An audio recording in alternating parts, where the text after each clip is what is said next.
So welcome back again to the advance series of artificial intelligence and machine learning. मैं Karan Arora, founder and CEO training solutions, आप सभी का स्वागत करता हूं। जैसे कि लास्ट के सेशन में हमने चेक किया था कि हमने लीनियर रिग्रेशन एल्गोरिदम को यूज़ किया था, जिसमें हमें नियर बाय 80% के आसपास हमें एक्यूरेसी मिली थी, जो कि हमने लीनियर रिग्रेशन मॉडल को यूज़ किया था। अब यहाँ पे हम जो एल्गोरिदम यूज़ करने वाले हैं वो पॉलिनोमियल रिग्रेशन को यूज़ करेंगे, जिसके अंदर हम चेक करेंगे कि हमारी एक्यूरेसी इंक्रीज़ होती है या इंक्रीज़ होती है। अब पॉलिनोमियल रिग्रेशन कैसे वर्क करती है वो हम यहाँ से चेक कर लेते हैं। तो सेम वही स्टेप्स को हमें एक बार दोबारा से रिपीट करना होगा जो हम लास्ट के सेशन में लीनियर रिग्रेशन के अंदर ऑलरेडी कर चुके हैं। तो यहाँ से जल्दी से हम इंपोर्ट कर लेते हैं यहाँ पे अपनी लाइब्रेरीज़ को, जिसके अंदर हमें नमपाई, पांडास और मैटप्लॉटलिब, तो सभी लाइब्रेरी को यहाँ पे इंपोर्ट कर लेते हैं। Import pandas as pd and import matplotlib dot pyplot as plt, और डेटा को रीड करने के लिए pd dot read underscore csv, और यहाँ पे COVID-19 इंडिया डॉट csv नाम की जो हमारी फ़ाइल है उसको हम यहाँ पे रीड करेंगे और उसको हम किसी डेटा नाम के वेरिएबल के अंदर यहाँ पे स्टोर कर देंगे। तो इसमें भी ये वाला कॉलम हमें नहीं चाहिए, वो हमने यहाँ से रिमूव कर दिया था। बट करो या ना करो कोई फ़र्क नहीं पड़ता, क्योंकि हमने जब इसको ग्रुप बाय करना है तो हमें मंथ और डे के अकॉर्डिंग करना है, तो इसको भी एज इट इज़ खाली भी छोड़ दोगे तो कोई फ़र्क नहीं है। अब यहाँ पे हमें अपना डेटा अलग करना है डे के अकॉर्डिंग और मंथ के अकॉर्डिंग, तो वो हम यहाँ पे कर लेंगे। और सीधा चलते हैं यहाँ पे कि पॉलिनोमियल रिग्रेशन कैसे वर्क करती है। अब लीनियर रिग्रेशन और मल्टी लीनियर रिग्रेशन के हमने यहाँ पे चेक कर लिया था कि लीनियर रिग्रेशन का जो फॉर्मूला है that is simple linear regression की अगर बात करेंगे तो उसमें एक ही फीचर होता है। तो सिंपल लीनियर रिग्रेशन में हमारे पास जो है वो एक ही फीचर होगा, और मल्टी लीनियर रिग्रेशन में हमारे पास मल्टीपल फीचर्स हो सकते हैं।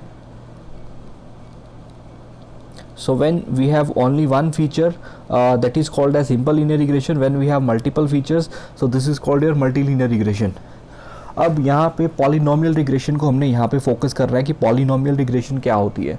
अब पॉलिनोमियल रिग्रेशन में क्या होता है, जैसे कि अगर मैं लीनियर रिग्रेशन की बात करूँ जिसमें लाइन की इक्वेशन जो है that is y is equals to beta not plus beta one x1, या हम इसको w not plus w1 x1, तो जो भी आप या थीटा नॉट जो भी लिखना चाहते हो वो लिख सकते हो। यहाँ पे अगर पॉलिनोमियल रिग्रेशन की बात करेंगे तो यहाँ तक तो सेम है, y is equals to beta not plus beta one x1। उसके बाद आपको क्या करना है, y is equals to beta two plus x1 का होल स्क्वायर कर देना है। मतलब ये जो वैल्यू है इसका आपको स्क्वायर कर देना है। Same way beta three x1 का ही क्यूब कर देना है, इसी का ही आपको क्यूब निकाल लेना है।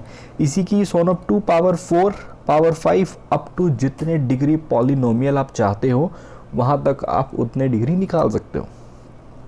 अब इससे क्या होगा, अगर मेरे पास एक कॉलम है जिसके अंदर वैल्यू 1 2 3 4 पड़ी है, तो 1 का स्क्वायर हो जाएगा 1, 2 का स्क्वायर 4 4, 3 3 का 9, 4 का 16, ऐसी इसकी क्यूब निकल आएगी, इसकी पावर 4 निकल आएगी, पावर 5 निकल आएगी, पावर 6 निकल आएगी। और यहाँ पे पावर 0 के लिए भी हम निकालेंगे, 0 के लिए, पावर 1 के लिए, पावर 2 के लिए। तो सोन अप टू जितने डिग्री पॉलिनोमियल हम चाहते हैं हम वहाँ तक उतना लेके चल सकते हैं। अब इसका फ़ायदा क्या होगा, अगर मैं लीनियर रिग्रेशन की बात करूं उसमें जो हमारा जो कर्व आता था वो कुछ इस तरह से आता था कि लेट्स से जो मेरा डेटा है वो प्योरली लीनियर इन नेचर नहीं है, वो कुछ यहाँ से वेरी करता है। मतलब अगर मैं कुछ इस तरह से लाइन को अगर मैं यहाँ से फिट कर दूँ तो मेरा डेटा बेस्ट फिट हो जाएगा। मीन्स मेरा जो डेटा है वो कुछ इस तरह से आ रहा है, तो अगर यहाँ पे मैं बेस्ट फिट लाइन लगाता हूँ वो कुछ इस तरह से आएगी। लेकिन अगर मैं कोई ऐसी लाइन ड्रॉ कर दूँ जो लाइन में थोड़ा बेंड हो जाए तो मेरा जो डेटा है वो ऐसे फिट हो जाएगा, तो जिससे मैं एग्जैक्ट एक्यूरेट जो है वो रिजल्ट्स कैलकुलेट कर सकता हूँ। तो उस केस के लिए हमें क्या करना पड़ता है, हम ये जो x1 की वैल्यू है इसका स्क्वायर कर देंगे, इसी का क्यूब कर देंगे, पावर 4 पावर 5। जब इसको हम मशीन लर्निंग एल्गोरिदम में ट्रेन करेंगे जो कि हमारा ये डेटा मल्टी लीनियर रिग्रेशन बन जाएगा। तो x1 ये एक फीचर है, उसकी पावर 2 वो एक फीचर है, उसकी पावर 3 वो थर्ड फीचर है, उसकी पावर 4 वो फोर्थ फीचर है। तो ये हमारा क्या हो जाएगा, मल्टीपल फीचर्स बन जाएंगे जो कि हमारी मल्टी लीनियर रिग्रेशन प्रॉब्लम बन जाएगी। अब इसकी डिग्री ऑफ पॉलिनोमियल कैसे कैलकुलेट की जाती है वो हम यहाँ पे चेक करेंगे। अब हमें यहाँ पे क्या करना है, जैसे ही अगर मैं यहाँ पे बीटा 2 के साथ x1 का स्क्वायर कैलकुलेट कर देता हूँ तो यहाँ पे ये जो मेरी लाइन फिट होगी वो कुछ इस तरह से फिट हो जाएगी। तो जिससे क्या होगा, ये मेरी लाइन 100% फिट हो जाएगी। राइट। तो जिसमें एग्जैक्ट हमें एक्यूरेसी मिलेगी और जो एरर है वो मिनिमाइज़ हो जाएगा। तो हमारे केस में भी ऐसा ही था। अगर हम अपने डेटा को स्कैटर प्लॉट करके देखें, एक्स और वाई को अलग कर दें, देन उसके अंदर आपको ईजिली पता चल जाएगा कि अगर हम उस पर पॉलिनोमियल रिग्रेशन लगाते हैं तो बहुत बेटर रिजल्ट हमें मिलेंगे। तो सेम वे यहाँ पे हमें क्या करना है, जो हमारा डेटा है उसमें जो करंट स्टेटस है हमें वो कैलकुलेट कर लेना है, जो कि हॉस्पिटलाइज्ड है। तो सेम वही स्टेप्स हमें रिपीट करने हैं। So which is equals to hospitalized. तो इसके अकॉर्डिंग हमें ये कैलकुलेट कर लेना है कि हर मंथ के अकॉर्डिंग और हर डे के अकॉर्डिंग हमारे पास कितने नंबर ऑफ़ केसेस आ रहे हैं। सो ग्रुप बाय यहाँ पे हम यूज़ करेंगे मंथ, और मंथ के अकॉर्डिंग डे, और इसी के अकॉर्डिंग हमें नंबर ऑफ़ केसेस को सम कर लेना है। तो ये चीज़ ऑलरेडी हम जो हमारी थर्ड वीडियो थी उसके अंदर हमने डेटा एनालिसिस के अंदर पूरा ये स्टेप देख चुके हैं कि कैसे हमने अपने डेटा को एनालाइज किया था, राइट। उससे अगली वीडियो में हमने लीनियर रिग्रेशन को यूज़ किया था। यहाँ पे हम पॉलिनोमियल रिग्रेशन के थ्रू यहाँ पे चेक करेंगे कि हमारे पास यहाँ पे कितने नंबर ऑफ़ केसेस हो सकते हैं। अगर आज इतने नंबर ऑफ़ केसेस हैं तो कल कितने होंगे। अब जैसे ही मेरे पास 7th ऑफ मंथ का डेटा है, 5th ऑफ जुलाई का ही मेरे पास डेटा है। अब मेरे को प्रेडिक्ट करना है कि 6th ऑफ जुलाई को कितने केसेस होंगे, राइट। तो 5th ऑफ जुलाई को जो केसेस थे वो 23,932 केसेस थे। सो इसको यहाँ पे मैं किसी डे नाम के वेरिएबल के अंदर स्टोर कर लेता हूँ। सो ये मेरा डे हो जाएगा। अब इसकी जस्ट मेरे को वैल्यूज़ चाहिए, तो मैं यहाँ पे लिख सकता हूँ डे डॉट वैल्यूज़। तो ये मेरा y क्रिएट हो जाएगा, इसको मैं किसी y नाम के वेरिएबल के अंदर स्टोर कर सकता हूँ। सो ये मेरा y निकल आया। ऐसे ही मेरे को x को अलग करना है। तो x को हमने क्या किया था, जितनी हमारी लेंथ है डे की, जिसमें नंबर ऑफ़ डेज़ हमें पता लग जाएंगे 1 to 2 हैं 122, तो उसको हमने एक एरे रेंज फंक्शन के थ्रू पास कर दिया था। तो जिसने एक एरे क्रिएट कर दिया था 0 से लेके 121 तक, जिसमें सारे डेज़ आ चुके थे, और इसको हमने एक x नाम के वेरिएबल में स्टोर कर लिया था। और सेकंड हमारे पास स्टेप क्या था, जो x है वो हमारा 2 डायमेंशनल एरे के अंदर होना चाहिए, जिसको हमने लास्ट टाइम भी रीशेप कर लिया था। सो -1 to 1, राइट। वो हमें तब करना पड़ा था जब हमारे पास एक ही फीचर था। अब हमें यहाँ पे इसको 2 डायमेंशनल में चेंज करने की ज़रूरत नहीं है, क्योंकि हमें इसकी जो डिग्री है वो यहाँ पे निकालनी है। तो उसके लिए हम यहाँ पे इसको ये मेथड यूज़ नहीं करेंगे। हम यहाँ पे लिखेंगे from sklearn dot pre processing, और इसके अंदर इंपोर्ट कर लेंगे हम यहाँ पे पॉलिनोमियल फीचर्स को, राइट। सो जो p है वो यहाँ पे कैपिटल आएगा। यप। अब पॉलिनोमियल फीचर के अंदर यहाँ से हम इसको कॉल कर लेते हैं, और यहाँ पे हमें इसकी डिग्री चाहिए, कितने डिग्री पॉलिनोमियल चाहिए। लेट्स से मेरे को इसको 2 डिग्री पॉलिनोमियल तक लेके चलना है कि इसकी पावर 0, पावर 1 और पावर 2 तक मेरे को डेटा प्रोवाइड कर दो। तो इसको मैं यहाँ पे किसी पॉली नाम के वेरिएबल के अंदर स्टोर कर लेता हूँ। अब मेरे को यहाँ पे क्या करना है, अपने x को यहाँ पे फिट करके ट्रांसफॉर्म कर देना है, राइट। तो यहाँ पे मैं फिट अंडरस्कोर ट्रांसफॉर्म फंक्शन को कॉल करूँगा, और इसके अंदर मेरे को पास कर देना है अपने x को, जिससे क्या होगा कि मेरा जो x है वो ट्रांसफॉर्म हो जाएगा। तो जो मेरा स्मॉल x के अंदर ओरिजिनल डेटा पड़ा है उसको मैं अब यहाँ से कैपिटल X के अंदर स्टोर कर लेता हूँ। और अब अगर मैं यहाँ पे कैपिटल X को प्रिंट करूँ,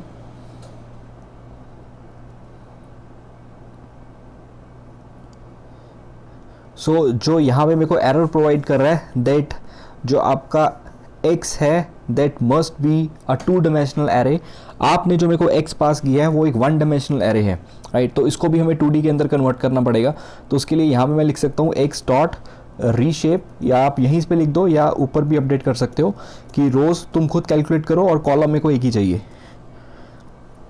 अब यहाँ पे इसने एक्सपोनेंशियल फॉर्म में लिख दिया है, तो हमें थोड़ा सा क्लियरली विजुलाइज नहीं हो रहा कि ये क्या है x की वैल्यू।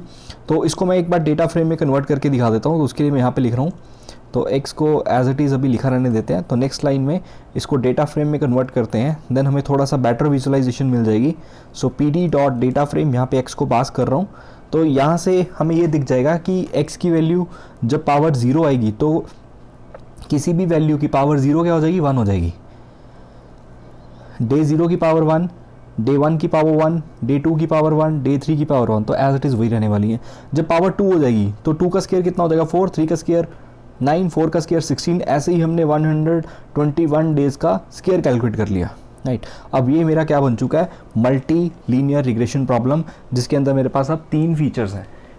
अब बाकी के स्टेप्स वही रहने वाले हैं जो हमने पहले सॉल्व किए थे, that is from sklearn dot linear underscore model import किया था हमने यहाँ पे लीनियर रिग्रेशन को, और लीनियर रिग्रेशन को इंपोर्ट करने के बाद यहाँ पे हमने इसको कॉल किया था और इसका हमने एक ऑब्जेक्ट क्रिएट कर लिया था। मैंने यहाँ पे रिग्रेसर नाम का ऑब्जेक्ट ले लिया और इसी के अंदर मेरे को अब फिट कर देना है कैपिटल X, जिसमें उसकी डिग्री ऑफ पॉलिनोमियल है, जिसमें 3 डिग्री पॉलिनोमियल है या 2 डिग्री पॉलिनोमियल हमने यहाँ पे बनाया था, और इसको y के साथ फिट कर देंगे। अब यहाँ पे वो स्लोप भी कैलकुलेट कर चुका है। अब यहाँ पे मेरे पास 3 फीचर्स थे, तो 3 फीचर्स का मतलब है ये जो लाइन की इक्वेशन यूज़ करेगा, that is y is equals to W0 plus W1x1 plus W2x2 plus W3 x3। तो यहाँ पे x1 x2 और x3 ये डिग्री 0, डिग्री 1 और डिग्री 2। तो यहाँ पे मेरे पास 3 कॉफिशिएंट निकलेंगे और एक मेरे पास यहाँ पे इंटरसेप्ट निकलेगा। तो ये मेरा इंटरसेप्ट होगा और ये मेरे सारे के सारे कॉफिशिएंट होंगे। अब इसको हम चेक कर लेते हैं क्या कॉफिशिएंट आया और क्या इंटरसेप्ट आया। ये फिट कर चुका हूँ मैं, तो यहाँ पे जस्ट अगर मेरे को कॉफिशिएंट देखने हो तो वो हम यहाँ से इस तरह से चेक कर सकते हैं। तो 3 कॉफिशिएंट आए हैं मेरे पास, और सेम अगर मेरे को इंटरसेप्ट चेक करना हो तो वो हम यहाँ पे चेक कर सकते हैं। सो ये हमारे पास C की वैल्यू आ चुकी है। अब सेम वे यहाँ पे अगर इसको मैं स्कैटर प्लॉट करूँ अपने ओरिजिनल डेटा को, that is PLT dot scatter,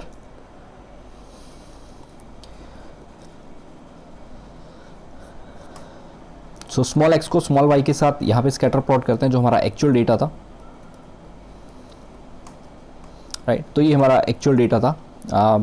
अब सेम वे अगर मैं यहाँ पे प्रेडिक्ट करूँ, that is regressor dot predict, यहाँ पे मैं कैपिटल X को पास करता हूँ। इसके अकॉर्डिंग 3 फीचर्स के अकॉर्डिंग अब तेको प्रेडिक्ट करना है क्या वैल्यू आएगी। सो ये मेरा y प्रेडिक्ट आ जाएगा, तो इसको मैं यहाँ पे y प्रेडिक्ट कर देता हूँ। तो जो वैल्यू पिछले केस में नेगेटिव आ रही थी वो वैल्यूज़ अब यहाँ पे पॉजिटिव आ रही हैं, राइट। तो मेरी नेगेटिव वैल्यू की जो प्रॉब्लम थी वो यहाँ पे नहीं आ रही।